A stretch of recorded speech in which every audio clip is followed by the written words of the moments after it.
મહારાજની જય, શાસ્ત્રીજી મહારાજની જય, યોગીજી મહારાજની જય, સંત ભગવંત સાહેબજી મહારાજની જય જય જય.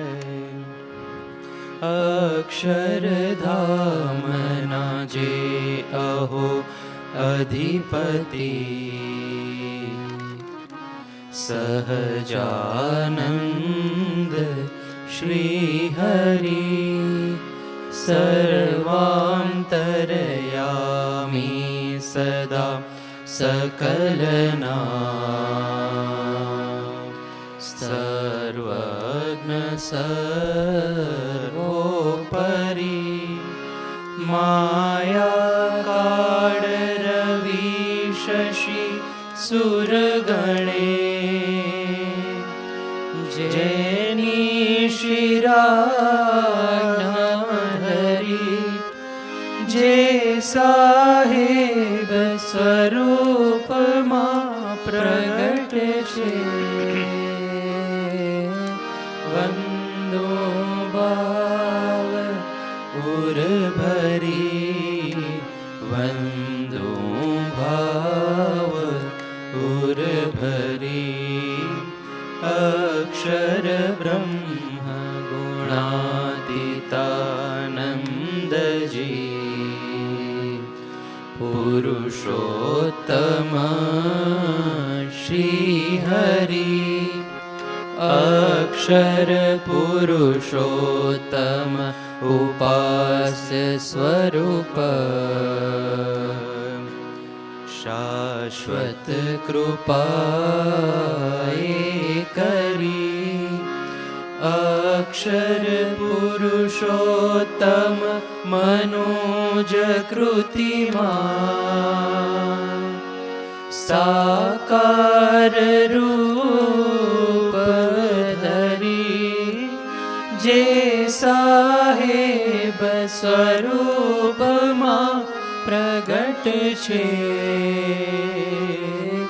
વંદો ભાવ ઉર ભરી વંદો ભાવ ઉર ભરી વંદન પ્રાગજી ભક્તને નમો સદા જાગાજી કૃષ્ણજીને વંદન યજ્ઞ પુરુષ દાસ ગુરુજી યોગી મહારાજને અક્ષર પુરુષોત્તમ સ્વરૂપ સઘળા સાકાર રૂપ ધરી જે સાહેબ સ્વરૂપમાં પ્રગટ છે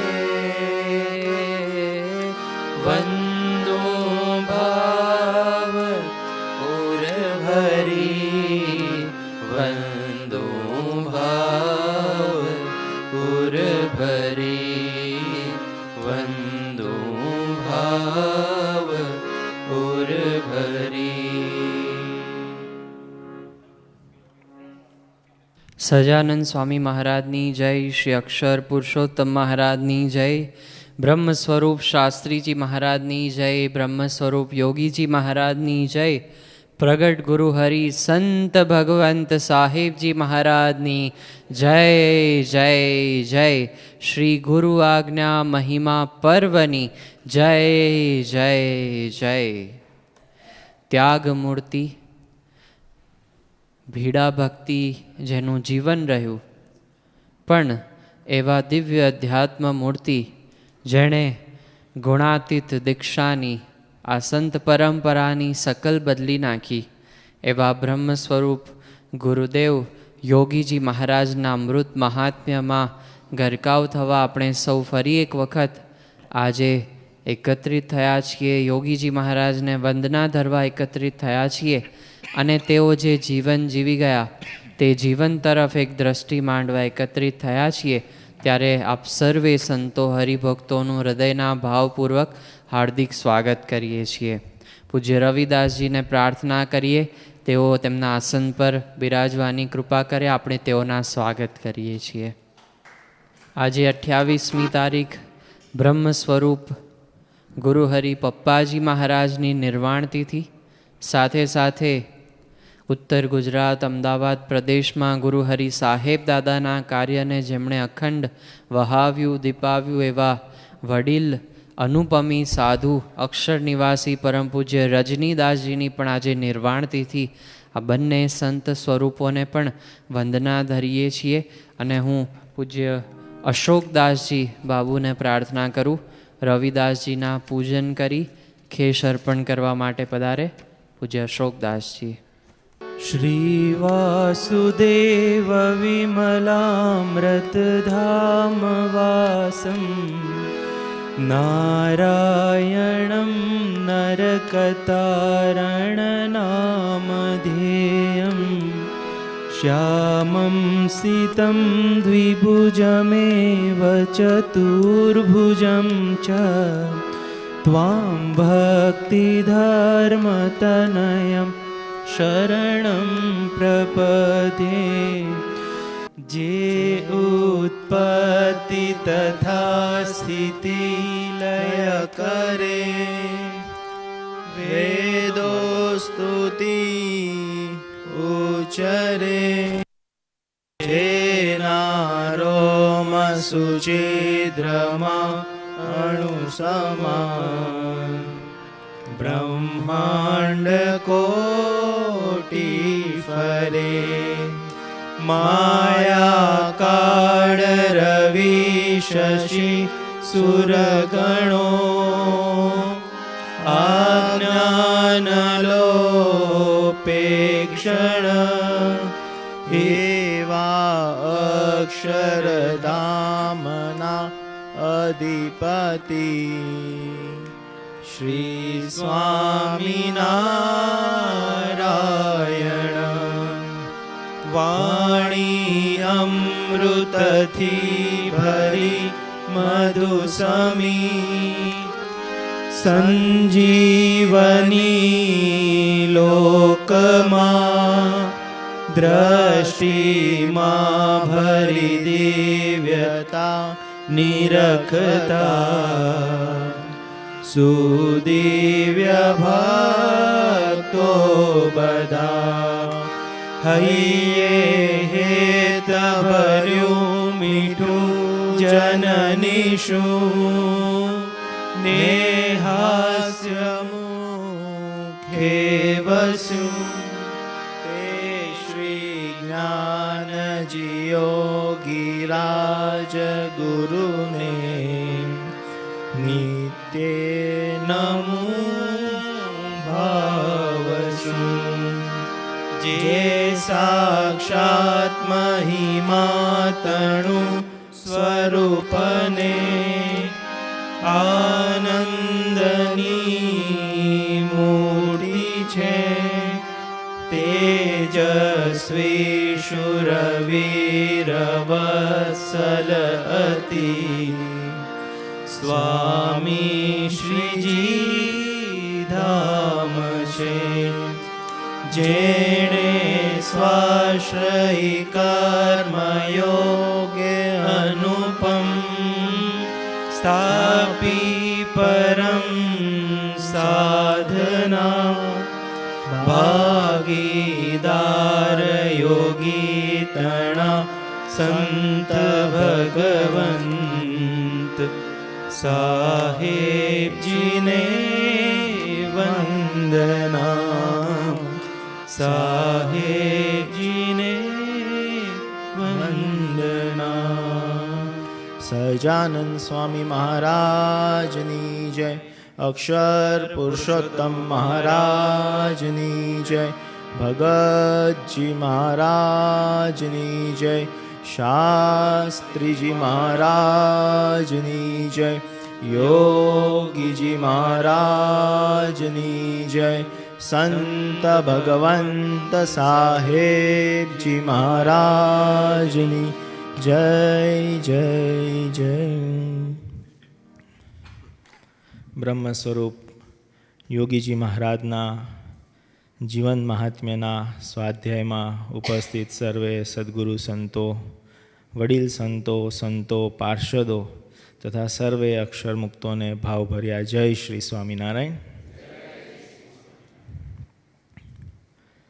સ્વામિનારાયણ ભગવાને એકવાર ગઢડામાં સભા ભરીને બેઠા હતા.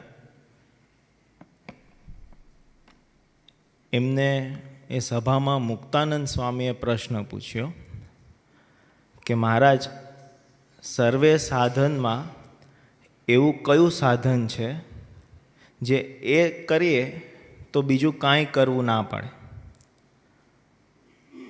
એટલે મહારાજે કહ્યું કે આશરો દ્રઢ હોય તો બીજું કાંઈ કરવું ના પડે. તો આશરો દ્રઢ કેવી રીતે થાય? તો જો સત્સંગ કરીએ તો આશરો દ્રઢ થાય. એટલે મહારાજે એક વચનામૃતમાં કહ્યું છે કે જેવો હું યજ્ઞએ, જેવો હું તપે કરીને, જેવો હું વ્રતે કરીને વશ નથી થતો, એવો હું સત્સંગે કરીને વશ થાઉં છું. તો એ સત્સંગ એટલે શું એનો જવાબ આપતા ગુણાતીતાનંદ સ્વામી એમ કહે છે કે બે હાથ જોડીને કહે એટલું કરે એનું નામ સત્સંગ. પણ આ જેટલું બોલવું સરળ છે એવું વર્તનમાં લાવવું બહુ કઠણ છે. સ્વામિનારાયણ ભગવાન કાઠી દરબારો સાથે બધે વિચરણ કરે, એમની સાથે એમના જેવી ક્રિયા કરે. ઘણીવાર તો મહારાજને તાવ પણ આવે, શરદી પણ આવે. માથેથી કોઈ ચકલું જતું હોય તો મહારાજ ઝાડ પાછળ સંતાઈ જાય. એટલે બધા પૂછે કે શું થયું મહારાજ? તો કે પેલું ચકલું ગયું ને તો મને બીક લાગે. આવી બધી લીલાઓ કરે એટલે સહજ બધાને મનુષ્ય ભાવ આવે. એટલે એકવાર મહારાજ એક વૃક્ષ નીચે બેઠા હતા. એટલે બધા દરબારો, કેમ કે બધા ગોષ્ઠીમાં નહોતા, થોડાક દરબારો આગળ બેઠા હતા અને થોડાક દરબારો સુરા ખાચર, સોમલા ખાચર જેવા, ઉકા ખાચર જેવા પાછળ બેઠા હતા. એટલે બધા 3-4 જણા મળીને વાત કરતા હતા કે મહારાજ આપણા જેવા છે. તો કે કેમ આપણા જેવા? તો કે જુઓ ને, એમને પણ શરદી થાય, એમને પણ તાવ આવે. આપણે પરેજી પાડીએ એમ એને બી પરેજી પાડવાનું વેદે કીધું હોય તો મહારાજ તો બહુ ધ્યાન રાખીને બધું કરે છે. તો થયા કે નહીં આપણા જેવા? મહારાજ અંતર્યામીપણે આ વાતો બધી સાંભળે. મહારાજ કે બધું બરાબર, પણ મને એમના જેવો કીધો એ બરાબર નહીં. એટલે બધા દરબારોને બોલાવ્યા કે આપણે બહુ દિવસથી રમત નથી રમી, આપણે રમત રમીએ. તો દરબારો કે હા મહારાજ, બોલો શું રમીએ? તો કે આ કૂવો છે ને, એ કૂવામાં આપણે પડવાનું, પણ આપણું માથું પલળવું ના જોઈએ. દરબારો કે આ તો અમને બાળપણથી રમતા આવ્યા છીએ, કે પહેલાં કંઈ રમત જ ક્યાં હતી, કૂવામાં ધૂપકા મારતા હતા. એટલે સુરા ખાચર કે પહેલાં મારો વારો. સુરા ખાચર જેવા કૂવામાં પડે છે, તે આખા ડૂબી જાય ને પછી બહાર આવે. એટલે મહારાજ કે કેવું રહ્યું? તો કે મહારાજ આખો પલળી ગયો. મહારાજ કે લાઈનમાં ઊભા રહી જાઓ. પછી સોમલા ખાચરને કીધું કે તમે હવે કૂવામાં પડો. સોમલા ખાચર કૂવામાં પડ્યા, આખા ડૂબી ગયા. તે મહારાજ પૂછે સોમલા ખાચર કેવું રહ્યું? તો કે મહારાજ માથું પલળી ગયું. તો કે તમે સુરા ખાચરની બાજુમાં લાઈનમાં ઊભા રહી જાઓ. એમ ઉકા ખાચરને કીધું, એનુંય માથું પલળી ગયું. એટલે ત્રણેય બધા વાત કરે કે આ મહારાજે રમત રમવાનું કીધું, પણ કે આ તો અન્યાય છે, કે કૂવામાં પડીએ ને માથું તો પલળે જ નહીં, કે એમ થોડી કાંઈ ડૂબ્યા વગર રહીએ. એટલે મહારાજ કે અમે કૂવામાં પડીએ? દરબારો કે હા મહારાજ, તમે કૂવામાં પડો. અને મહારાજ જ્યાં કૂવામાં પડે છે તો કમર સુધીનો ભાગ જ્યાં પાણીમાં જાય, મહારાજ પોતે સ્થિર ઊભા રહી જાય. દરબારો કૂવાની ચારે તરફ વીંટળાઈ જાય છે કે મહારાજનું માથું પડ્યું કે નહીં આપણે જોઈએ, પણ મહારાજ તો એવા ને એવા સ્થિર હતા. સોમલા ખાચર સુરા ખાચરને કહે, તારો બાપ તું કહેતો તો મનુષ્ય છે, હું તો ખબર જ હતી મને કે આ ભગવાન છે. એમ ભગવાન એવી સહજ લીલા કરે કે મનુષ્ય ભાવ આવે. એટલે જે ગમે એટલી કથા વાર્તા કરીએ, ગમે એટલા જપ રત તપ કરીએ, પણ સાચા સંતનો આશરો ના હોય, સત્પુરુષનું શરણ સ્વીકાર ના કર્યું હોય તો કહે તેમ નથી થતું. ગુણાતીતાનંદ સ્વામી જૂનાગઢમાં વિરાજમાન હતા. એક હરિભક્ત એમના દર્શન કરવા આવ્યા. એટલે ગુણાતીતાનંદ સ્વામી તો ગુરુમુખી થવું, મનમુખી મટી જવું, એવી ઘણી બધી વાતો કરે. એટલે આ હરિભગતને બહુ રસ જાગ્યો. હવે કથા પૂરી થઈ એટલે હરિભગત કહે, સ્વામી હવે હું રજા લઉં. એટલે ગુણાતીતાનંદ સ્વામી કહે, 15 દિવસ રોકાઈ જાઓ ને, ઘરે જવાની શી ઉતાવળ છે? એટલે પેલા હરિભક્ત કે, સ્વામી તમે અહીંયા ઠંડા પાણીએ નવડાવો, મારે ગરમ પાણી જોઈએ. એટલે ગુણાતીતાનંદ સ્વામી કે, તમારે ગરમ પાણીથી નાહવું પડે? તો કે હા, અમારે તો ઘરે ગરમ પાણી આપે પછી અમે નાહવા જઈએ. સ્વામી કે ગરમ પાણી અમે આપીએ તો? કે સ્વામી તમે ગરમ પાણી આપો, પણ અમારે તો ગરમ ગરમ ફુલકા રોટલી જોઈએ અને ઉપર 1 ચમચી ઘી નાખેલું જોઈએ. તે સ્વામી કે પણ અમે ગરમ ગરમ રોટલી આપીએ તો? પેલા હરિભક્ત કે સ્વામી તમે 2 દિવસ જૂનો બાજરાનો રોટલો ખાઓ છો અને તમે મને ગરમ રોટલી આપવાના? તમે એ બધું રહેવા દો. પાછો સમય આવશે ને ત્યારે હું તમારા સમાગમમાં આવી જઈશ. ગુણાતીતાનંદ સ્વામી કે વાંધો નહીં, ઘરે જાઓ. હવે ગુણાતીતાનંદ સ્વામીની આજ્ઞા એટલી જ હતી કે 15 દિવસ તમે આ જૂનાગઢમાં રહી જાઓ. ઘરે ગયા. હવે બાદશાહના મહેલમાં કંઈક ગુનો થયો હશે, એમાં આ ભાઈનું નામ ખોટે ખોટું આવી ગયું. એટલે રાજાના સિપાહીઓ આ હરિભક્તને પકડીને લઈ ગયા અને 15 દિવસ જેલમાં નાખ્યો. હવે જેલમાં કંઈ ફુલકા રોટલી મળે નહીં, ગરમ પાણી મળે નહીં. એટલે 15 દિવસ પસાર કર્યા એટલે એને યાદ આવ્યું કે મને ગુરુ ગુણાતીતે કીધું હતું કે 15 દિવસ રોકાઈ જા. જો રોકાઈ ગયો હોત તો એ તો રોટલી અને પાણી આપવા તૈયાર હતા. આપણો સ્વભાવ આડો આવ્યો. કહ્યું એટલું કર્યું હોત તો આજે સુખી થાત. એટલે ગુણાતીતાનંદ સ્વામીની માફી માંગવા 15 દિવસ પછી એ નિર્દોષ સાબિત થયા. તો ગુણાતીતાનંદ સ્વામીની માફી માંગવા સીધા મંદિરે ગયા. સ્વામી તો એમના આસને બેઠા હતા. આજે પણ જૂનાગઢ મંદિરમાં એમનો પ્રસાદીનો થાંભલો છે. એ થાંભલે ગુણાતીતાનંદ સ્વામી બેઠા હતા.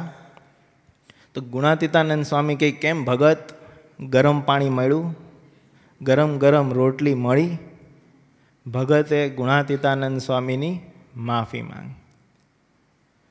કહેવાનો સિદ્ધાંત એ છે કે સત્સંગ એટલે શું? કહે તેમ કરે એ સત્સંગ. પણ જ્યાં સુધી આત્મબુદ્ધિ અને પ્રીતિ નથી થતી ત્યાં સુધી વાત મનાતી નથી. એટલે ભગતજી મહારાજ એવું કહેતા કે હું દરજી છું, 2 ટાંકા તોડું છું અને 2 ટાંકા જોડું છું. એ 2 ટાંકા તોડું છું અને 2 ટાંકા જોડું છું એટલે શું? તો જીવની દેહ અને દેહના સંબંધીમાંથી પ્રીતિ તોડું છું અને ભગવાન અને સંતમાં પ્રીતિ જોડું છું. આવા ગુણાતીત પુરુષને આપણે ભૂલ ના કરીએ એના માટે ગુણાતીતાનંદ સ્વામીને સ્વામિનારાયણ ભગવાન કૃપાએ કરીને લઈ આવ્યા. ગુણાતીતાનંદ સ્વામીને તો લઈ આવ્યા, પણ અખંડ એ ગુણાતીત પરંપરા શાસ્ત્રીજી મહારાજને કોઈકે પૂછ્યું કે આ અક્ષર પુરુષોત્તમ ઉપાસનાની જે સિદ્ધાંત છે, આજે તમે મંદિરો કરો છો, આ પ્રવર્તન માટે તમે જે આખી ઝુંબેશ ઉપાડી છે એ ક્યાં સુધી ચાલશે? ત્યારે શાસ્ત્રીજી મહારાજે એવું કહ્યું કે જ્યાં સુધી સૂર્ય અને ચંદ્ર છે ત્યાં સુધી આ ગુણાતીત પરંપરા ચાલુ રહેવાની. એ ગુણાતીત પરંપરાના ગુણાતીત ગુરુ એ બ્રહ્મ સ્વરૂપ ગુરુદેવ યોગીજી મહારાજ, જેમણે પોતાના હેત પ્રેમમાં યુવકોને, બાળકોને, ગ્રહસ્થોને, સંતોને, પાર્ષદોને એવા તો ડૂબાડ્યા કે એમનાથી કોઈ વિખૂટા નહોતા થતા. યોગીજી મહારાજ એવા ભળા ભોલા સાધુ કે સામાન્ય રીતે કોઈ પણ સંત કે હરિભક્ત કે એમની વાત માની લે, પણ સામે કહેવા જેવું હોય ત્યારે કહેવામાં પણ પાછા પડતા નહીં. આફ્રિકાથી એક દિનેશ નામનો યુવક મુંબઈમાં ભણવા માટે આવેલો. યોગી બાપા એ વખતે દાદર મંદિરમાં હતા, એટલે દર શુક્રવારે આ દિનેશ મૂવી જોવા જાય. એટલે યોગી બાપા બેઠા બેઠા જુએ.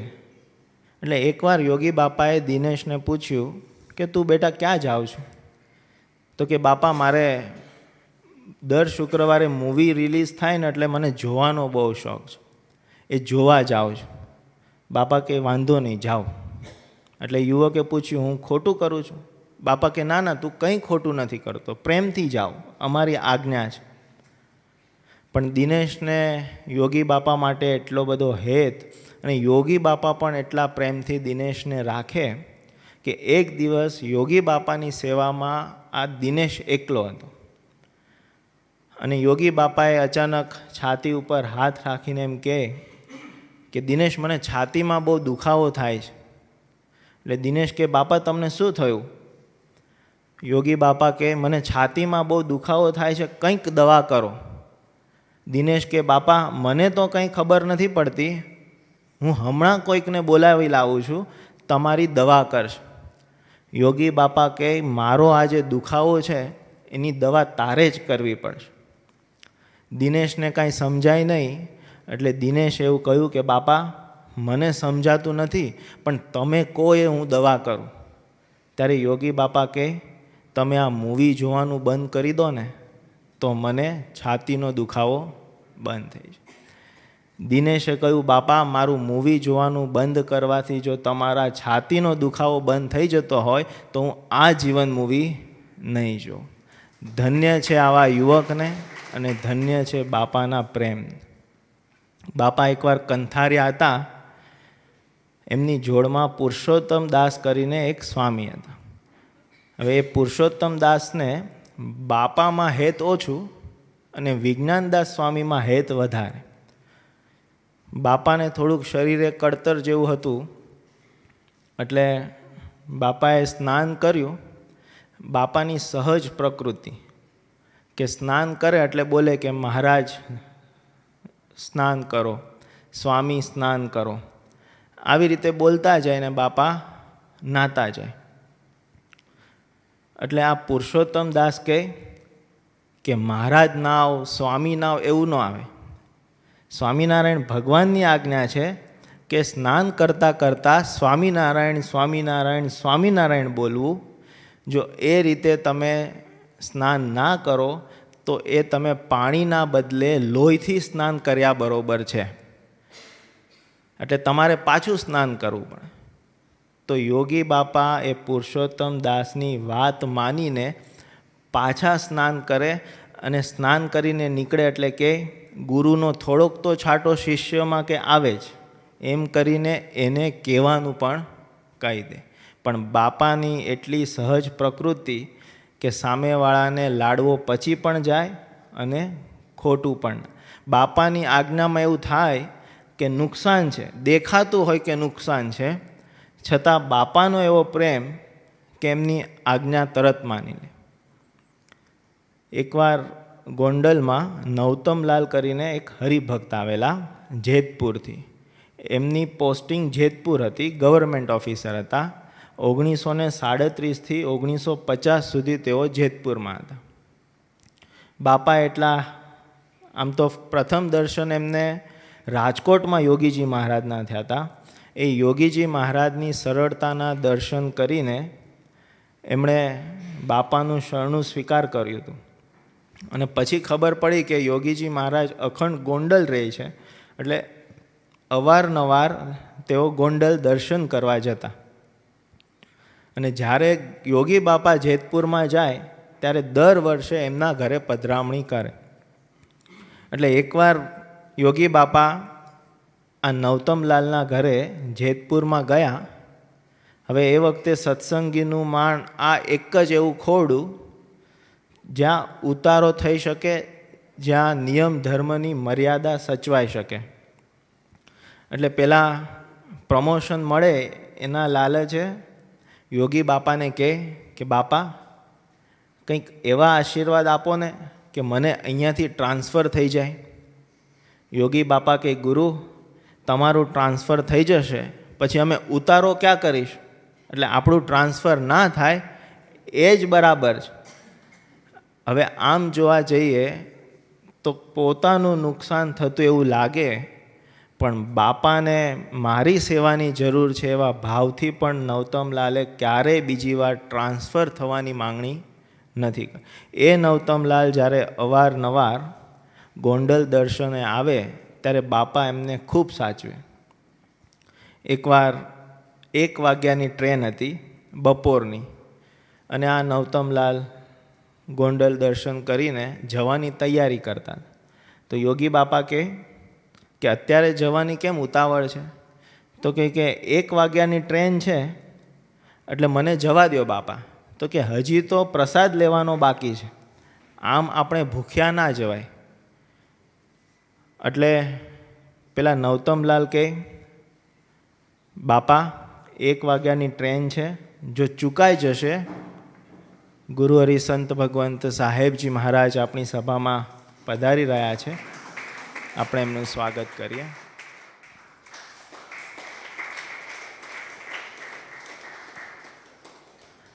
બાપાએ એવું કહ્યું કે તમે પ્રસાદ લઈને જાઓ.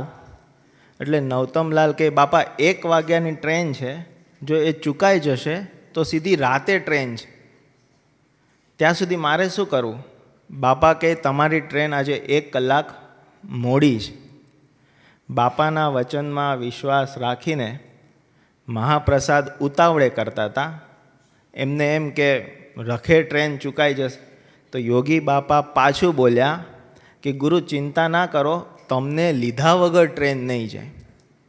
પછી તો આરામથી એમણે મહાપ્રસાદ પણ ગ્રહણ કર્યો અને સ્ટેશને ગયા તો ખરેખર ટ્રેન 1 કલાક મોડી હતી. આવો તો બાપાનો પ્રતાપ હતો. ગુણાતીતાનંદ સ્વામીએ એમની વાતમાં કહ્યું છે કે ગુરુ કરવા તો 3 વાત યાદ રાખવી, કે જેને ગુરુ કરવા છે એમના ગુરુ કેવા છે, જેને ગુરુ કરવા છે એ ગુરુ કેવા છે, અને એ ગુરુ થકી શિષ્ય કેવા થયા છે. હવે બ્રહ્મ સ્વરૂપ આપણા જે ગુરુ છે સંત ભગવંત સાહેબજી મહારાજ, એમના ગુરુની કથા તો આપણે સાંભળીએ છીએ, એમનું મહિમાગાનનો સ્વાધ્યાય કરીએ છીએ, પણ એમણે પકવેલા એવા સાધુ પૂજ્ય ગોપાલ બાપા. મુંબઈ મંડળના દરેક હરિભક્તને ગોપાલ બાપાનો અનુભવ છે. ગોપાલ બાપા બોરીવલી મંદિરમાં જાય અને પછી જ્યારે પાછું આણંદ આવવાનું હોય તો કાં તો 1:15 વાગ્યાની કર્ણાવતી હોય, અને કાં તો એ ટ્રેન પછી બીજી સૂર્યનગરી ટ્રેન. આ 2 ટ્રેનમાંથી 1 ટ્રેનમાં બુકિંગ કરેલું હોય. હવે 2:30 વાગ્યાની ટ્રેન હોય ને તો ગોપાલ બાપા 2:30 વાગ્યા સુધી તો બોરીવલી મિશનમાં હોય કે ચાલો, અને જિજ્ઞેશભાઈ આપણા ત્યાંના હરિભક્ત એ એમની સેવામાં હોય. એટલે બધા ગોપાલ બાપાને કહે બાપા 2:30 વાગ્યાની ટ્રેન હોય ને તો આપણે 15 મિનિટ તો વહેલું જવું પડે. એટલે ગોપાલ બાપા કહે મારી વાત થઈ ગઈ છે, મને લીધા વગર નહીં છે. એટલે આપણા જે ગુરુ છે એના શિષ્ય આવ. તો વિચાર કરીએ કે આપણા ગુરુ સંત ભગવંત સાહેબજી મહારાજ કેવા છે. આ પ્રસંગ ખાલી યાદ રાખીએ તો પણ આપણને કેફનો કાંટો ચડી જાય. સમય પર સમય વ્યતીત થયો. સંવંત 1996 વૈશાખ સુદ ત્રીજ, તારીખ 10/5/1940 શુક્રવાર અટલાદરા મંદિરનું ખાતમુહૂર્ત થયું. આ ખાતમુહૂર્ત થયું પછી શાસ્ત્રીજી મહારાજ એ ગોરિયાદ પધાર્યા. ગોરિયાદ એટલે આપણા વહાલા એવા શાંતિદાદાનું પ્રાગટ્ય સ્થાન. ગોરિયાદમાં શાસ્ત્રીજી મહારાજ એ શાંતિદાદાના ઘરે ઉતારો કરેલો. ખાલી ઉતારો કર્યો એટલું જ નહીં, પણ માલપુવાની રસોઈ પણ શાંતિદાદાના ઘરે જ શાસ્ત્રીજી મહારાજે કરી હતી. અને શાસ્ત્રીજી મહારાજ કેવા કે 300 ગ્રામ લોટ હતો. એ વખતે શાંતિદાદાના ઘરે 300 ગ્રામ માલપુવા બનાવવાનો લોટ અને 500 ગ્રામ ઘી હતું. જેટલો લોટ એનાથી ડબલ ઘી હોય ત્યારે માલપુવા બને. બાપાને પ્રાર્થના કરી શાસ્ત્રીજી મહારાજને કે આટલો જ લોટ છે અને આટલું ઘી છે. ત્યારે શાસ્ત્રીજી મહારાજે કીધું કે જેટલું હોય તેટલું તમે આપો. તો 300 ગ્રામ લોટમાં બાપાએ 300 ગ્રામ ઘી વાપરીને માલપુવા બધાને જમાડ્યા અને 200 ગ્રામ ઘી બાકી રાખ. આવી તો શાસ્ત્રીજી મહારાજની રસોઈની કળા હતી. શાંતિદાદાના ઘરે એમણે જે લોઢી ઉપર માલપુવા બનાવ્યા હતા એ પ્રસાદીની લોઢી આજે પણ ગોરિયાદના જૂના મંદિરમાં રાખવામાં આવી છે. તો શાસ્ત્રીજી મહારાજા અટલાદરા મંદિરનું ખાતમુહૂર્ત થયું પછી ગોરિયાદથી સેજાકુવા ડભાસા થઈને અમદાવાદ પધાર્યા. અમદાવાદમાં બકરીપોળમાં રહેતા એક ત્રિભુવન મિસ્ત્રી બાપાના દર્શન કરવા આવ્યા. એટલે કે શાસ્ત્રીજી મહારાજના દર્શન કરવા આવે. હવે એ હરિભક્તને એટલે કે ત્રિભુવન મિસ્ત્રીને એક હરિભક્ત એવું કહે છે કે ત્રિભુવનભાઈ, આ શાસ્ત્રીજી મહારાજે શું વિચાર્યું છે? કે એટલે ત્રિભુવનભાઈ કહે છે કે શું વિચાર્યું છે એટલે? તો કે પહેલાં બોચાસણનું મંદિર કર્યું, પછી કે સાળંગપુરનું મંદિર કર્યું, ગોંડલનું મંદિર કર્યું અને અટલાદરાનું ખાતમુહૂર્ત કર્યું, અને હજી તો ગઢડામાં જમીન લેવાનું વિચારે છે અને અમદાવાદ પણ જમીન લેવાની વાત કરવા આવ્યા છે. હવે આ બધું શાસ્ત્રીજી છે ત્યાં સુધી તો સમજ્યા કે ગાડું બરાબર ચાલશે, પણ શાસ્ત્રી મહારાજ નહીં હોય પછી આ સંસ્થાનું શું થશે? એના કરતાં વડતાલ અને અમદાવાદ ગાદીમાં વાત કરીને જો આ શાસ્ત્રીજી મહારાજ ભેગા થઈ જતા હોય તો શાસ્ત્રીજી મહારાજને કંઈ વાંધો છે? ત્રિભુવનભાઈ મિસ્ત્રી એવું કહે છે કે અમદાવાદ અને વડતાલ ગાદીને કંઈ વાંધો નથી અને શાસ્ત્રીજી મહારાજને પણ કંઈ વાંધો નથી, પણ જ્યાં ગુણાતીતાનંદ સ્વામીએ મૂળ અક્ષર મૂર્તિ છે એમ કહેવામાં આવે છે ત્યાં અમદાવાદ અને વડતાલવાળા માનતા નથી. એટલે જે ગૂંચડું છે એ ઉકેલાતું નથી. એટલે પેલા હરિભક્ત કહે તો પછી શાસ્ત્રીજી મહારાજ પછી આ બધું ઠપ થઈ જવાનું. હવે શાસ્ત્રીજી મહારાજ બાજુના ચોરડામાં સૂતા હતા. શાસ્ત્રીજી મહારાજ સફાળા જાગી ગયા અને બોલ્યા કે જેણે જ્ઞાન આપ્યું, જેણે ઉપાસના આપી, જેણે તમારા માટે મોક્ષના દરવાજા ખોલી આપ્યા, જેણે તમારા ઉદ્ધાર માટે મંદિર બાંધી આપ્યા, એને શું તમારી ચિંતા નહીં હોય? અમને તમારી ચિંતા છે, એટલે જ અમારી પાછળ આ બધું જોગી મહારાજ સંભાળશે. જોગી મહારાજ એ આખા બ્રહ્માંડને સત્સંગ કરાવવા આવ્યા છે. એ આજે તમને નહીં ખબર પડે પણ પછીથી તમને ખબર પડશે. એ વાત કરીને શાસ્ત્રીજી મહારાજ કહે છે કે ગોપાળાનંદ સ્વામીએ શિવલાલ શેઠને એમ કહ્યું હતું કે જો તારે વ્યવહાર અને મોક્ષ બંને સુધારવો હોય તો તારે જૂનાગઢના જોગી પાસે જવું પડશે. એમ વ્યવહાર અને મોક્ષ એ બંને સુધારે એવા આ જોગી મહારાજ છે, એટલે અમારા પછી શું થશે એ ચિંતા તમે મૂકી દો. એ વાતનો દ્રઢાવ નિશ્ચય કરાવડાવીને શાસ્ત્રીજી મહારાજ ગામોગામ યોગીજી મહારાજ અને નિર્ગુણદાસ સ્વામી સાથે વિચરણ ચાલુ રાખ્યું. સંવંત 1997 ફાગણ વદ બીજ એટલે કે તારીખ 15/3/1941 ગઢડામાં હરિમંદિરની મૂર્તિ પ્રતિષ્ઠા શાસ્ત્રીજી મહારાજે કરી. આ જ સમયમાં યોગીજી મહારાજે મુંબઈમાં યુવકોની રવિવારની સભા 6 થી 8ની થાય અને સાથે સાથે સંતોનો સમાગમ પણ થાય એવી વ્યવસ્થા ગોઠવી. સાથે સાથે સારંગપુર અને રાજકોટમાં બાળ સભાનું પણ આયોજન કર્યું. એ સમયમાં યોગીજી મહારાજે પોતાના હેત અને પ્રેમથી 100 જેટલા બાળકો રાજકોટમાં ભેગા કરીને સભા કરતા. વ્યવસ્થા યોગીજી મહારાજે એવી કરી હતી કે સભામાં બાળકોને વચનામૃત મોઢે કરાવડાવે, સ્વામીની વાતો મોઢે કરાવડાવે, શિક્ષાપત્રીના શ્લોકો મોઢે કરાવડાવે, કીર્તનો મોઢે કરાવડાવે અને એ મોઢે થઈ જાય પછી વાર્ષિક પરીક્ષા લે અને વાર્ષિક પરીક્ષામાં જેને સારા માર્ક્સ આવે એને યોગીજી મહારાજ પોતે ઇનામ પણ આપતા. આવું યોગીજી મહારાજની અનેક યોજના દ્વારા યોગીજી મહારાજે અક્ષર પુરુષોત્તમનો મહિમા બાળકો, કિશોરો, યુવકો અને ગૃહસ્થોમાં દ્રઢ કર્યો હતો. એકવાર શાસ્ત્રીજી મહારાજ સાથે યોગીજી મહારાજ સારંગપુરમાં વિરાજમાન હતા. રાતનો 1:30 વાગ્યો હતો. એવામાં 70થી 75 હરિભક્ત એ સારંગપુરમાં આવ્યા. સારંગપુરમાં આવ્યા એટલે શાસ્ત્રીજી મહારાજ તરત જાગી ગયા. શાસ્ત્રીજી મહારાજને પગે લાગ્યા એટલે શાસ્ત્રીજી મહારાજે પહેલો પ્રશ્ન પૂછ્યો કે ઠાકોર જમાડ્યા છે?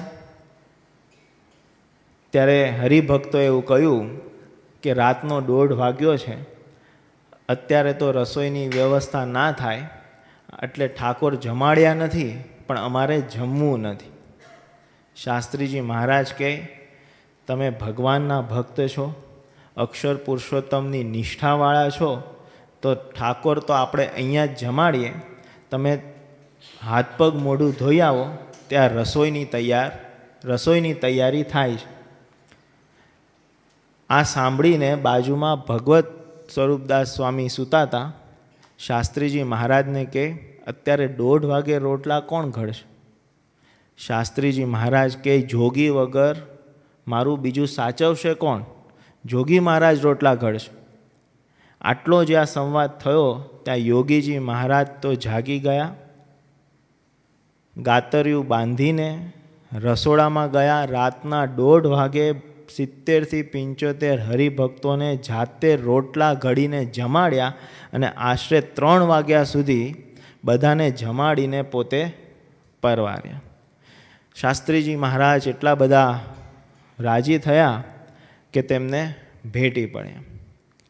આટલો બધો રાજીપો જ્યારે શાસ્ત્રીજી મહારાજે યોગીજી મહારાજને બતાડ્યો, ઉપર વરસાવ્યો, ત્યારે યોગીજી મહારાજ હાથ જોડીને ખાલી એટલું જ બોલ્યા કે મારે તો તમને રાજી કરવા છે, એટલે ટાણું કટાણું એ મારા માટે કંઈ મહત્ત્વનું નથી. આ વાત આપણે પણ સમજવાની છે કે જ્યારે આપણે સેવા કરવાની આવે ત્યારે આપણે આપણા દેહભાવ અથવા તો આપણા ઉજાગરાઓ આપણા આડા ના આવે અને ગુરુની આજ્ઞા છે, સંતોની આજ્ઞા છે, તો આપણે ભગવાનને રાજી કરવા, મને મળ્યા એવા ગુરુહરિને રાજી કરવા સેવા કરવી છે. જો એવો ભાવ રાખીશું તો ખરા અર્થમાં યોગીજી મહારાજની જન્મ જયંતિ ઉજવાઈ કહેવાશે. એ પછીના ઘણા દિવસોમાં યોગી બાપાએ પોતાનું વિચરણ ચાલુ રાખ્યું. યોગી બાપા રાજકોટમાં અદાની દેરીએ વિરાજમાન હતા. એ સમયે એમને મરડો થયો એટલે જોડમાં પુરુષોત્તમ વલ્લભદાસ કરીને એક સાધુ હતા. હવે પુરુષોત્તમ વલ્લભદાસ આમ સેવક તરીકે હતા, પણ બાપાનું જેવું સચવાવું જોઈએ એવું નથી સચવાતું. એવું એક હિરજીભાઈ શેઠ કરીને શાસ્ત્રીજી મહારાજના હેતવાળા હતા. એમને લાગ્યું કે આ સાધુ જોડમાં છે, બાપાની સેવામાં છે, પણ બાપાની સેવા બરાબર નથી કરતા. એટલે એમણે એક પત્ર શાસ્ત્રીજી મહારાજને લખ્યો કે તમે જે સેવકો અને સંતો મોકલ્યા છે એ બાપાને બરાબર સાચવતા નથી. અત્યારે બાપાને મરડો થયો છે તો શરીર પણ નબળું છે, તો બરાબર પથારી થાય, એમને બરાબર ભોજન મળે એવી કંઈક વ્યવસ્થા થાય તો કોઈક સારો સેવક મોકલી આપો. શાસ્ત્રીજી મહારાજ પણ એવા કે પત્ર મળતાની સાથે પોતાના સેવક જગજીવનભાઈને એમણે રાજકોટ મોકલી આપ્યા અને રાજકોટમાં એમણે બાપાની એટલી બધી સરસ સેવા કરી કે જોત જોતામાં થોડાક જ દિવસમાં યોગીજી મહારાજની તબિયત સુધરી ગઈ. યોગી બાપાની તબિયત સુધરી ગઈ એટલે યોગી બાપાએ કહ્યું કે હવે તમે ફરી ગુરુની સેવામાં જઈ શકો છો.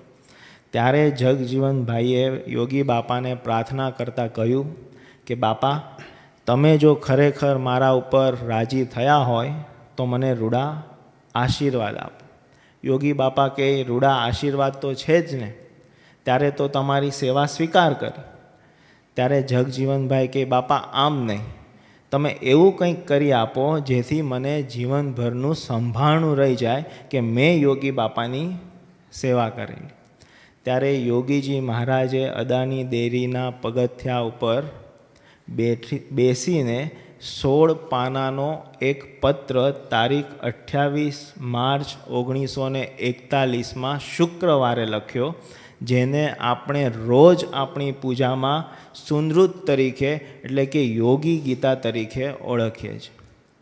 આ પત્ર યોગી બાપાએ લખ્યો.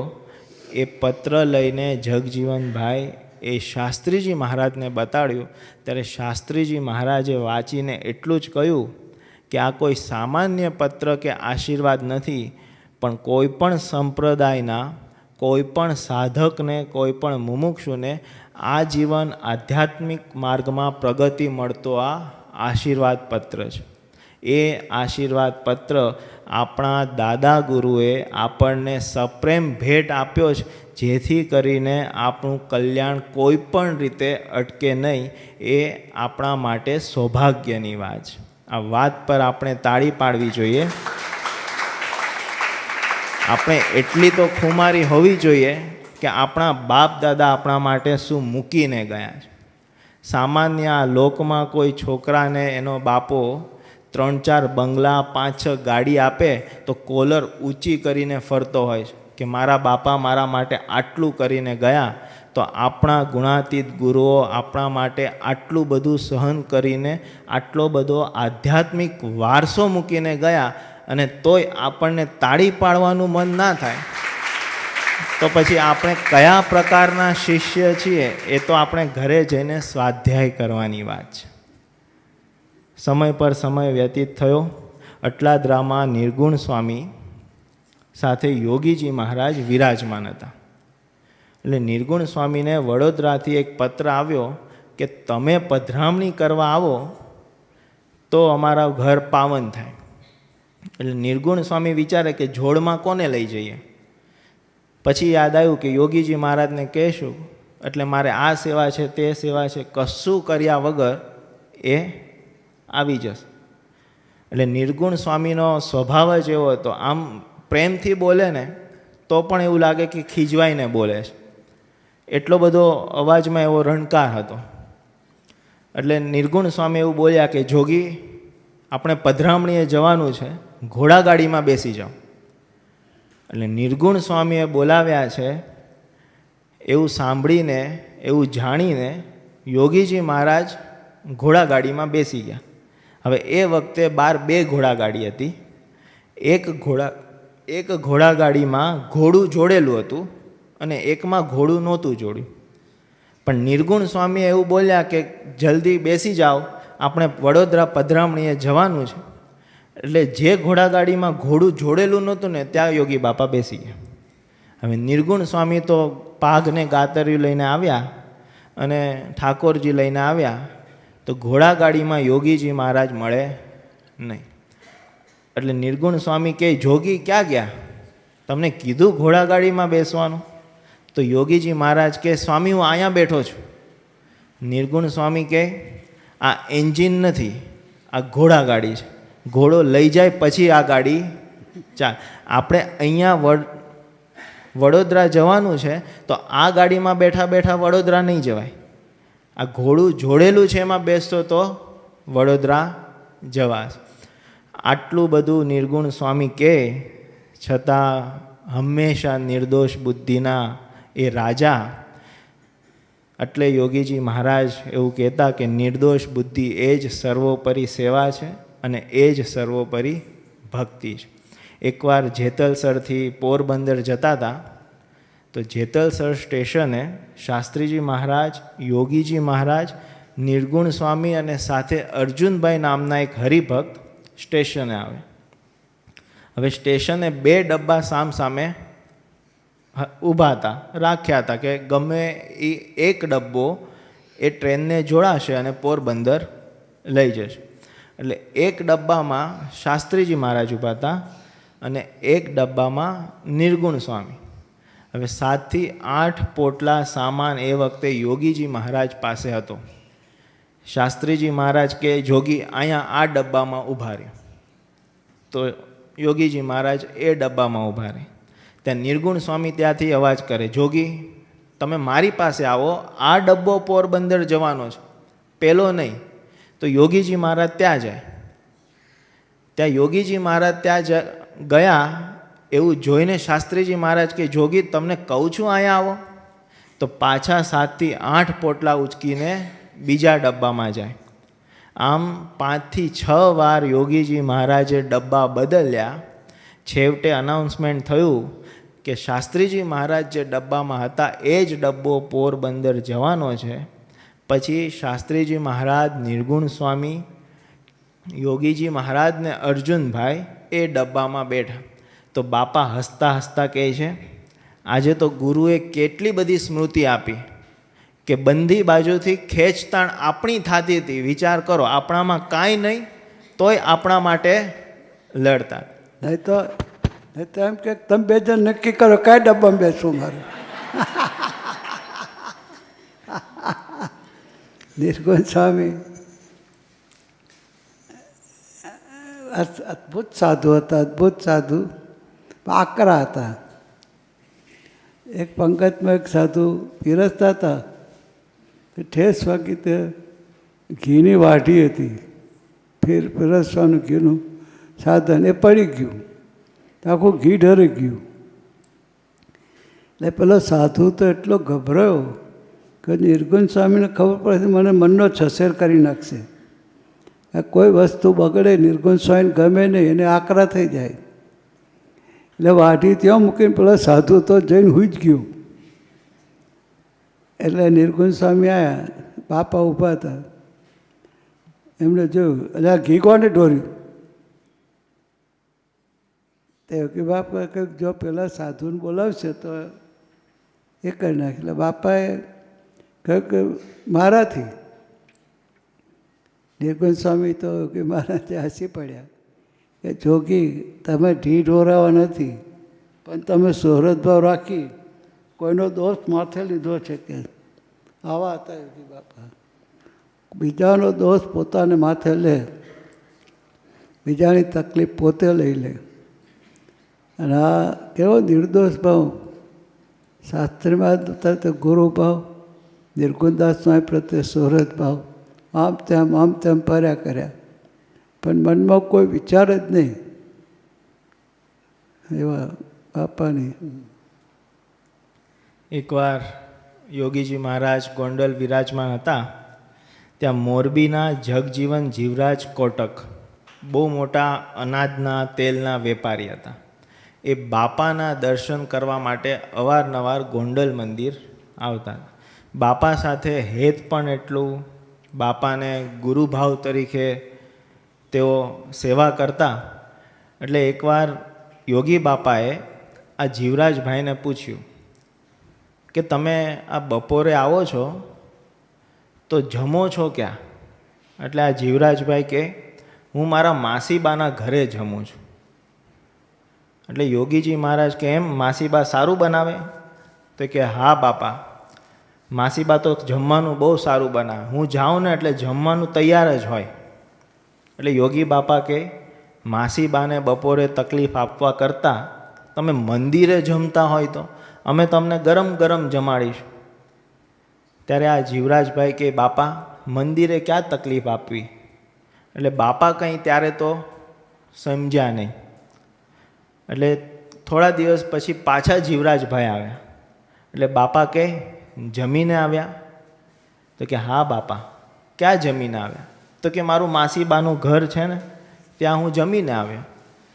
તો કે માસીબા સત્સંગી છે? હવે જીવરાજભાઈ જવાબ શું આપે? એટલે જીવરાજભાઈ કે બાપા માસીબાનું ઘર એટલે તમને ખબર છે? તો કે ના. તો કે માસીબાનું ઘર એટલે લોજ. હું લોજમાં જમીને પછી તમારા દર્શન કરવા આવું છું. બાપા કે ગુરુ આપણું ઘરનું મંદિર છે તો ઘરે જમાય ને, તે આપણે હોટલમાં જમવું નથી.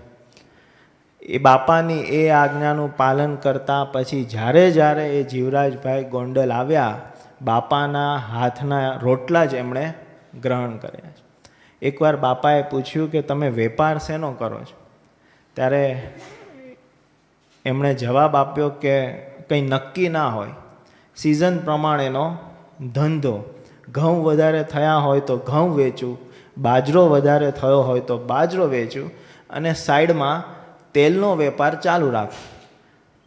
ત્યારે યોગી બાપા કહે બીજું બધું ધંધો કરો છો એ ઠીક છે, પણ તેલના ધંધા ઉપર મારો વધારે રાખજો. બાપાના એ આશીર્વાદ સાંભળીને એ જીવરાજભાઈ કોટકે તેલના ધંધામાં વધારે ધ્યાન આપ્યું. તેલનો ધંધો કઈ રીતે આગળ વધે, કઈ રીતે વિકાસને પામે, એ રીતે એ વિચારવા લાગ્યા. તો જોતામાં આખા મોરબીમાં તેલનો વેપાર કરવાવાળા એ સૌથી મોટા વેપારી થઈ ગયા. બાપાના આશીર્વાદથી સૌથી મોટા વેપારી થયા. તો જરા પણ અહમ નહીં, અહંકાર નહીં. અને વારંવાર જ્યારે ગોંડલ મંદિર આવે ત્યારે બધા તો શેઠ શેઠ કહે, ત્યારે એ જીવરાજભાઈ એમ કહે કે હું આ જોગી મહારાજના આશીર્વાદના પ્રતાપે હું અત્યારે મોરબીમાં સૌથી મોટો તેલનો વેપારી છું. આવો તો બાપા ઘણા બધા આશીર્વાદ ભક્તોને અકારણ સહજ કૃપાએ કરીને આપતા. યોગીજી મહારાજનું વચન નહીં પણ દ્રષ્ટિ પડતી ત્યાં હઠ, માન, ઈર્ષા, કામ, ક્રોધ, લોભના વેગ મટી જતા. તારીખ 25/5/1944 યોગીજી મહારાજ ભાદરણમાં હતા. ત્યાં એક જુગાભાઈ પટેલ નામના આપણા હરિભક્ત, શાસ્ત્રીજી મહારાજના સ્વરૂપમાં અનન્ય નિષ્ઠા, અક્ષર પુરુષોત્તમ ઉપાસના એટલી બધી દ્રઢ કે ગમે તેવા પ્રસંગ આવ્યા પણ એમનો નિશ્ચય ડગ્યો નહીં, એમની નિષ્ઠા ડગમગી નહીં. પણ ભગવાનનું કરવું એવું કે એમના ધર્મપત્ની ધામમાં ગયા. એટલે શરૂઆતમાં તો એમને કંઈ વાંધો આવ્યો નહીં, પણ પરિવારના લોકો, સમાજના લોકો અવારનવાર ઘરે આવીને એમ કહે કે તમે બીજા લગ્ન કરી લો તો સારું. આમ તો એમને લગ્ન કરવા નહોતા, પણ સમાજ અને પરિવાર કહે છે એટલે વિચાર્યું કે ચાલો આપણે લગ્ન કરી લઈએ. એ જ સમયમાં જ્યારે બાપા ભાદરણ પધાર્યા ત્યારે સમય મળતા યોગી બાપા અને આ જુગાભાઈએ વાત કરી કે બાપા ઘરના અને સમાજના એમ કહે છે કે તમે બીજા લગ્ન કરી લો તો તમારો સંસાર સારી રીતે ચાલે. ત્યારે યોગીજી મહારાજ કહે તમને સંસારનો ઘાટ થાય છે, લગ્ન કરવાનો ઘાટ થાય છે? ત્યારે આ જુગાભાઈ કહે બાપા અત્યાર સુધી તો નહોતો થતો, પણ આ ઘરના અને સમાજના કહે છે ને ત્યારથી હવે મને પણ એમ થાય છે કે બીજા લગ્ન કરી લો. બાપાએ આટલું સાંભળ્યું ત્યાં જુગાભાઈની આંખમાં બાપાની દ્રષ્ટિ પરોવાય અને થોડીક ક્ષણમાં આ જુગાભાઈને એટલી બધી શાંતિ થઈ ગઈ કે બાપાના ચરણ પકડીને જુગાભાઈએ કહ્યું કે બાપા આપ શું કરાવવા માંગો છો એ મને ખબર પડી ગઈ. હવે મારે અક્ષર પુરુષોત્તમ મહારાજની સેવા અહીંયા રહ્યા થકા કરવી છે અને મારે બીજા લગ્ન નથી કર. આવી બાપાની દ્રષ્ટિ, આવી બાપાની વાણી કે જેનાથી હઠ, માન, ઈર્ષા, કામ, ક્રોધ, લોભ ગમે તેવા વેગ હોય પણ એ બધા જ શમી જતા. એ જ યોગી બાપાનું સ્વરૂપ આપણને સંત ભગવંત સાહેબજી મહારાજ સ્વરૂપે પ્રાપ્ત થયું છે. તો આપણે પણ એટલા જ કૃતાર્થ થયા છીએ જેટલા આ જુગાભાઈ પટેલ અને આગળ જે ભક્તોની વાત કરી એ બધા ભક્તો જેટલા કૃતાર્થ થયા છે એટલા આપણે પણ કૃતાર્થ થયા છીએ. બસ કેવળ એમના સ્વરૂપમાં વિશ્વાસ અને શ્રદ્ધા રાખીને એમના વચને આજ્ઞા પાળી લઈએ અને એ આજ્ઞા પાળવાનું બળ પ્રેરણા મહારાજ સ્વામી આપણને આપે, એ જ એમના ચરણોમાં પ્રાર્થના. જય સ્વામિનારાયણ.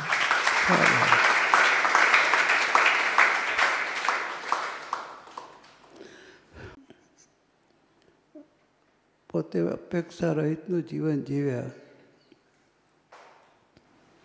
ગુરુદેવ શાસ્ત્રી મહારાજ ઈષ્ટદેવ સ્વામિનારાયણ ભગવાનની પ્રસન્નતા પ્રાપ્ત કરવી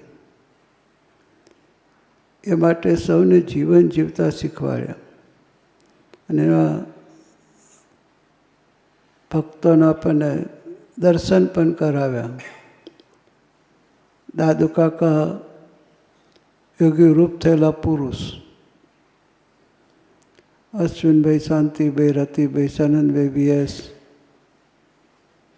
અમને બધાને યોગ કાકાનો બાપાએ કૃપા કરીને આપ્યો. બાપા માટે પ્રેમ હતો, બાપાના હિતને લઈને આજ્ઞા પાડતા. યોગી મહારાજ કેવા દિવ્ય પુરુષ છે, એમનો મહિમા શું છે એ ખરેખર કાકાજીએ સમજાવ્યો. કાકાજી બાપાના રહસ્યને જાણતા ને એવું જીવતા. દાદર મંદિર લીધું, 51 સંતોને 61માં બનાવ્યા બાપાએ. મહંત સ્વામી, ડૉક્ટર સ્વામી, ભક્તિપ્રિય કોઠારી બધાને. પછી સંતોને મુંબઈ રાખ્યા, કાંદીવલી એક ભાડાના મકાનમાં. પછી બાપાની આજ્ઞાથી મુંબઈ મંડળે અત્યારે દાદર સ્ટેશનની સામે જે આપણું મંદિર છે તો એક બંગલો હતો, એ બંગલો લીધો વેચાતો. પણ બંગલામાં નીચેને માળ કોઈ ભાડુઆત હતો, એંગ્લો ઇન્ડિયન કોઈ હતો, જોબ કરતો તો એને ભાડે રાખ્યું ને ખાલી ના કર્યું. તો મકાન જેને વેચ્યું એને કહ્યું કે આ ભાડુઆતને ખાલી કરવાની જવાબદારી તમારી. આવી રીતે આ મકાન લીધું બેપ સંસ્થાએ. અને સંતો રે 2 માળ ઉપર. અને મોટી સભા થઈ ત્યારે બોમ્બેમાં રવિવારની સભા થાય, મોટી સભા, 200-250 ભક્તો થતા ત્યારે, બાપા હોય ત્યારે. તો ઉપર ટેરેસ પર સભા થાય, પણ વરસાદ પડે તો સભા કરવાની મુશ્કેલી પડતી. એટલે બાપા કે આપણે હોલ કરવો છે, હોલ કરવો છે અને નીચે મકાન ખાલી કરાવો. દાદુ કાકા એ બીડું ઝડપી એટલી બધી મહેનત કરી. પેલો કે મને એવું મકાન આપો તો હું ખાલી કરું. કાકાએ એટલા બધા એને મકાન બને. પેલો ખબર નહીં ભગત એવો હશે કે દાદ જ ના દે. 5 વર્ષે ખાલી કર્યું. અને કેટલા વર્ષે? 5 વર્ષ લાગે. પછી ખાલી કહીને ગયો તો બધા બહુ ખુશ થઈ ગયા. બાપાએ સભા કરી અને બાપાએ સભામાં સન્માન કરતા હતા જેમને જેમને ભાગ લીધો એમને. એમાં કાકાનું નામ જ નહીં, કાકાનું સન્માન જ નહીં. બીજા 2-3 હરિભક્તોને બાપા એટલા ગુણગાન કર્યા કે અમને કેટલી બધી મહેનત કરી, કેટલા ધક્કા ખાધા, એની સાથે કેટલું એ કર્યું. ખાલી થયું, મોટો હાર એમને પહેરાયો. આ કર્યું તો દાદુ કાકાએ. એ જગ્યાએ આપણે હોય તો એમ થાય કે બાપાને ખબર નહીં પડતી. કર્યું મેં ને પહેલાંના જસ આપે છે. પણ કાકા ખરેખર બાપાને રહસ્યને જાણતા હતા કે બાપા જે કરે દિવ્ય છે. અનંત ભક્તોને આગળ લેવા માટે એમના હરેક ક્રિયા હોય. ને કાકાને સહેજ પણ ભાવ પર કે સહેજ પણ વિચાર પણ ના આવ્યો કે બાપા કેમ આમ કર્યું. તો બાપા રાજી થઈ ગયા. આપણને શીખવાનું એ મળે કે આપણે સેવા કરીએ, કામ કરીએ, એની પાછળનો હેતુ એક ભગવાનને જ રાજી કરવાનો ગુરુની આજ્ઞાથી ભગવાનને રાજી કરવા કરીએ છીએ. માન મોટો એપ્રિસિએશન માટે નહીં, તો ભગવાન રાજી થાય. કાકા એવું જીવન જીવીને બતાડ્યું અને બાપાની પ્રસન્નતાનું પાત્ર બની ગયા.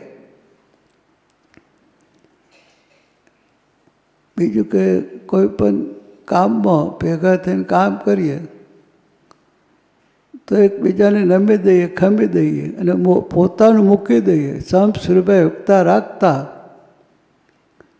હામાનું સૂચન ભગવાનને રાજી કરવાનું હોય તો આપણું મૂકી દઈએ અને એના સૂચનને માન્ય કરીએ તો બાપા રાજી થાય. છાત્રાલયમાં અમે રહેતા હતા. રતિકાકા રસોડા કમિટીના ચેરમેન હતા. રતિકાકા પણ આણંદમાં બાપા પોતે પધારેલા. એટલે બાપાએ પ્રોગ્રામ આપ્યો કે આવતીકાલે છાત્રાલયમાં સભા રાખજો અને અમે આવીશું. બાપા સવારે 10 વાગે આવે ને સભા રાખવાની હતી. તો સાંજની સભા છૂટ્યા પછી બાપાએ રતિકાકાને કહ્યું કે કાલે લાડુ બનાવજો. શું કે લાડુ બનાવજો. રાત્રે 10 વાગ્યા એટલે રસોઈ તો બધા ગયા હોય. બીજે દિવસ સવારે 5 વાગ્યાના મંગલ પ્રવચનમાં કાશી કાકા જે સુપ્રિન્ટેન્ડન્ટ હતા એ બાપાને દર્શન કરવા 5 વાગે ગયા છે સાયકલ મંદિરે. પછી નીકળતા હતા બાપાએ બોલાવ્યા, કાશીભાઈ અમે આવવાના છીએ અને આજે શું બનાવવાનું? બાપા કે શું રસોઈ બને? શીરો પૂરી બનાવજો. કે શું? કે શીરો પૂરી. એટલે પેલા આવ્યા સાયકલ મૂકીને સીધા રતિકાકાએ સવારનું ડિપાર્ટમેન્ટ જાય તે પેલા રસોઈની સૂચના આપવા રસોડામાં ગયા. પેલા કાશી કાકાએ આવ્યા કે ચેરમેન શું ચાલે છે? રતિકાને કે રતિકાકાએ બ્રાહ્મણને સૂચના આપી લાડુ બનાવવાની. અરે કાંઈ રવા દોડો, લાડુ નહીં બનાવવાના, શીરો બનાવવાનો. તા કે બાપાએ મને કહ્યું છે ને લાડુ. હા તમને બાપાએ મને કહ્યું છે શીરો બનાવવાનું, લાડુ હોય જ નહીં. રતિકાકા સમજી ગયા કે બાપા કસોટી કરે છે, પૂછે, કહેવા માગે છે કે તમે મારું રહસ્ય સમજ્યા કે નહીં? કે બેને આવું થાય, જે મૂકે પેલામાં છે ને સમસ્વરૂપ એકતામાં જે જેનું મૂકે એ હું મારું મૂકે તું તારું મૂકે એ સુરત ભાવ. એટલે રતિકાકા કહે ભલે કહે છે શીરો બનાવો કે છે.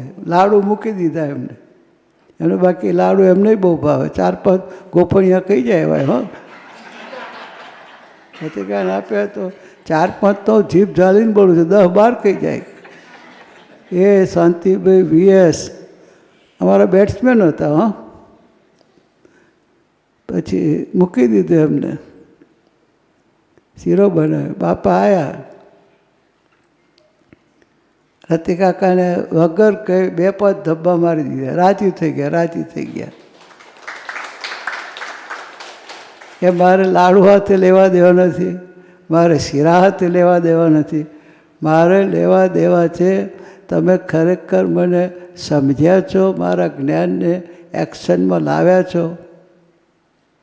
આ બાપા આવી રીતે બાપા કસોટીમાંથી પણ દાદુ કાકા જેવા સત્પુરુષનો સંગ હોય. અત્યારે આપણને અશ્વિનભાઈ, શાંતિભાઈ, રતિભાઈ, સનંદભાઈ, મનોજભાઈ આ સંતોનો યોગ છે, વડીલ સંતોનો. એ આપણને એ શીખવાડે ભગવાન કેમ રાજી થાય એવું શીખવાડે. એ બાપાને સાચા અર્થમાં બાપાને ઓળખ્યા કહેવાય. બાકી તો યોગી મહારાજ ગોંડલના મહંત હતા, ધારીમાં જન્મ્યા હતા, સાધુ હતા, આમ થા બધા જીવન ચૈત્ર બોલે તો કડકડાટ બોલી જઈએ. પણ જાણ્યા કહેવાય. ઓળખ્યા એટલે એના રહસ્યને સમજીને વર્તનમાં લાયા. બાપા જોડે ફરતા યુવાનો, ગૃહસ્થો, ભક્તો જેના ઉપર રાજી થાય એના ઉપર આવી કસોટી કરે ને એમાં પાર ઉતર્યા પર રાજીપો શું બતાવતા, ધબ્બા મારે અને એમાં શાંતિ, આનંદ થાય. આજ્ઞા પાડવામાં ઉત્સાહ, ઉમંગ વધી જાય.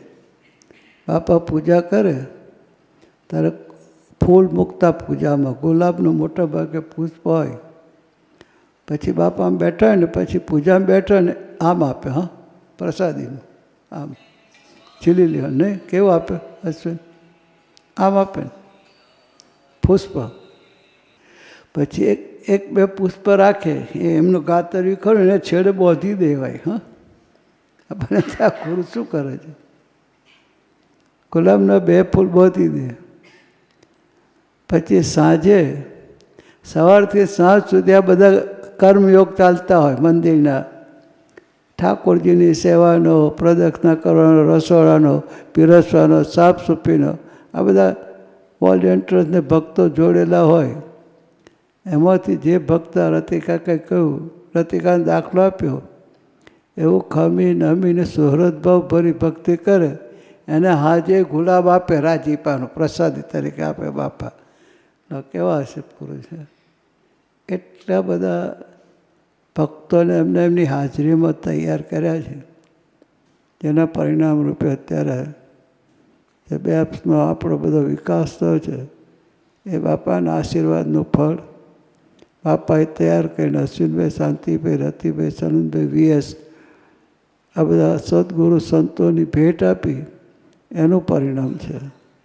બાપા આવા હતા કે ભલા ભોળા, સામાન્ય લાગે, કશી સમજ ના પડે એવું લાગે, પણ એમને જેના ઉપર એ પ્રસન્ન હતા, જે એમની આજ્ઞા ઓનેસ્ટલીને સિન્સિયરલી પાડતા, અંતરામી પાણીને એ બધા ઉપર પ્રસન્નતા વરસાવતા. એમની પ્રસન્નતા એટલે કસોટીમાં પારું, કસોટી કરે. સામાન્ય ભક્તોને તો મનોરથ પૂરા કરે, મારે આ થવું છે થાય, પૈસા જો પૈસા મળે, છોકરો જો છોકરો મળે, લગ્ન લગ્ન કરે. સામાન્ય ભક્તો આવે એને બધું મળે, પણ જેના ઉપર એમની અંતરની પ્રસન્નતા હોય એનો દેહભાવ આગારે, એનો દેહભાવ, એના સંકલ્પો પૂરા ના કરે, એને પોતાની રીતે વર્તાવે, પોતાનો થઈને જીવન જીવતો કરે અને પોતાના સ્વરૂપનું, અસલ સ્વરૂપનું દર્શન કરાવે. અને એ માટે એને આક્રમક કસોટીમાં ત્યારે દયા ના રાખે એના ઉપર, બરાબર એને લે આગળ. એના પરિણામે આવા સાધુઓ આપણને મળ્યા. એ બધા બાપાની એ પરીક્ષામાંથી પાસ થયેલા, કસોટીમાંથી પાસ થયેલા. આવા પરમ એકાંતિક ભક્તો અને આવા સદગુરુ સંતો એ બાપાએ ઘડી તૈયાર કરીને પોતાનું અદ્ભુત યુગ કાર્ય કર્યું, જેના પરિણામે અત્યારે આપણને એટલી લહેજતથી, સરળતાથી, આનંદપૂર્વક ગુણાતીત ભાવને પામવા માટેનું સાધના થઈ છે. અત્યારે તો તકલીફ જ નથી. બાપાએ ખુદ પોતે તકલીફો ભોગવી, બાપાએ ખુદ પોતે અપમાન સહન કર્યા, બાપાએ ખુદ પોતે અનંત પ્રકારની વિટંબણાઓથી પાસ થયા. તમે વિચાર કરો, સારંગપુરમાં તે 4-5 કિલોમીટર સવારમાં 8 વાગે ચાલીને નીકળે, 7 વાગે, 8 થી 9 ભિક્ષા માગે ગામડામાં. અને જે અનાજ આવે, જુદા જુદા ઘરનું કેવું અનાજ હોય, એ અનાજને 9 વાગે મંદિરે પહોંચે સારંગપુર. પછી અનાજ સાફસૂફ કરે, પછી અનાજને દરવાનું તો દરે, પછી 11 વાગે રસોઈ કરે, 12 વાગે જે રસોઈ થાય એને ઠાકોરજીને થાર કરે અને એ સંતો જમે. પાછું હોજનું તો પાછું માગી લાવવાનું. તમે વિચાર કરો, રોજનું રોજ ભિક્ષા માગે જમતા બાપા. અને ઘણી વખત તો બાપા કે રોટલો વગાડી દઈએ, રોટલી વગાડી દઈએ, અને શું હવા દે, શું એમાં છાશ. ગામડામાં બાપા કે એમને છાશ મળે, અને ગામડામાં, સૌરાષ્ટ્રના ગામડામાં 3 પ્રકારની છાશ. કેટલા પ્રકારની? 3 પ્રકારની. આપોડી, બાપોડી ને જાપોડી. આ તો બાપાએ કહ્યું ત્યારે ખબર પડી હો કે આપોડી, બાપોડી ને જાપોડી. બાપા પોતે એનો અર્થ કરતા. આપોડી એટલે પોતાના ઘરના વલોણું કરે, માખણ કાઢી લે, પછી જે છાશ વધી તો પોતાના ઘરના 5-7 મેમ્બર હોય એમના માટેની છાશ 1 પાવા લીંબો કાઢી લે એમના પૂરતી. પછી 1 ડોલ પાણી ઠપકારે. એ છાશમાંથી પોતાના બાપોડ એટલે પોતાના કુટુંબવાળાના આજુબાજુ 5-7 કુટુંબ હોય એમને છાશ આપે. એ બધી છાશ એટલે છાશ દોણીમાં ઓછી થઈ જાય એટલે પછી 1 ડોલ પાણી ઠપકારે. એ છાશ જે વધી એ જનતા માટે, જે આવે એના માટે જપુડી છાપ. બાપા કે અમે છાશ લેવા જઈએ તમને જપુડી છાશ મળે. કહે છે કલર જ દોરો, બાકી છાશ મળે જ નહીં તમને. આવું ફૂકી પસ. એમાં કહે છે અમે રોટલો વઘારીએ અને મીઠું ને મરચું 2 જ હોય, બાકી ધાણા બાણા તો મળે જ નહીં. બાપા કે વઘારીએ ને 100 અવાજ આવે, 100 અવાજ આવે, 100 અવાજ આવે. તો કોઈ ભગતે પૂછ્યું પણ એમાં શું તમને અવાજ આવે? એક તો છાશ જપુડી, એમાં તમને મીઠું મરચું સિવાય બીજો મસાલા ના હોય, તમને 100 અવાજ આવે બાપા? બાપા કે ગુરુ શાસ્ત્રીજીની મૂર્તિનો અવાજ આવે. કે મૂર્તિનો અવાજ આવે? આપણે તો મૂર્તિ અમે બેઠો હોય તો આ રોટલો, આવો રોટલો ખાઈને મૂર્તિ જતી રહે આપણી તો. કેટલો મહિમા, કેટલો મહિમા. એટલે કહ્યું મનોજભાઈ કહે છે ને, પેલા કોઈ કવિએ કહ્યું કે આ બધી વાતો સાંભળીને કોઈ માનવી માનવા તૈયાર નહીં થાય કે આવો કોઈ કાળા માથાનો માનવી આ પૃથ્વી પર આવી વસીને ગયો. અશક્ય વસ્તુ. આવું જીવન લખવામાં વાંચવામાં સારું લાગે. હવે જીવનાર કોઈ વ્યક્તિ હશે એવું માનાવ છો, બહુ ઓછું મનાય. એવું અદ્ભુત જીવન બાપા જીવીને ગયા. એના પ્રતાપે એમને જગતનો ઝેર ચૂસ્યા એમ કહેવાય છે. સમુદ્ર મંથન થયું ત્યારે કેટલું બધું અંદરથી નીકળ્યું દરિયામાંથી. રૂપું, સોનું, ઝવેરાત, હીરા, માણેક, અમૃત નીકળ્યું. અમૃતનો કુંભ નીકળ્યો. એ બધા દેવતાઓ દોડાદોડ કરી. એમાં તો 4 કુંભ મેળા ભરાય છે નહીં? ઉજ્જૈન, નાસિક, હરિદ્વાર ને અલ્હાબાદ. અને ઝેર નીકળ્યું. કોઈ લેવા ના આવ્યું. અને હવે ઝેરનું કરવું શું? ચાલુ તો ફેંકી દે તો 1000 જીવો મરી જાય. અને કરવું શું? એક વીર પુરુષ નીકળ્યા, દેવ. એમને એ ઝેરનો કટોરો લીધો અને પોતે પી ગયા. દેવ હતા પણ ઝેર પીધું. મહાદેવ કહેવાય. મહાદેવ, શિવજી. હવે શિવજી પણ જો ઝેર પેટમાં જાય તો એમનો દેહ છોડી દેવું પડે. અને ફૂંક કરીને ફૂંકી નાખે તો 1000 માઇલ એમની ફૂંકને લઈને 1000 માણસો, 1000 જીવજંતુ બધું બની ભસ્મ થઈ જાય. એટલે શિવજીએ ઝેરને પોતાના ગળામાં પોતાના યોગિક બળે પકડી રાખ્યું.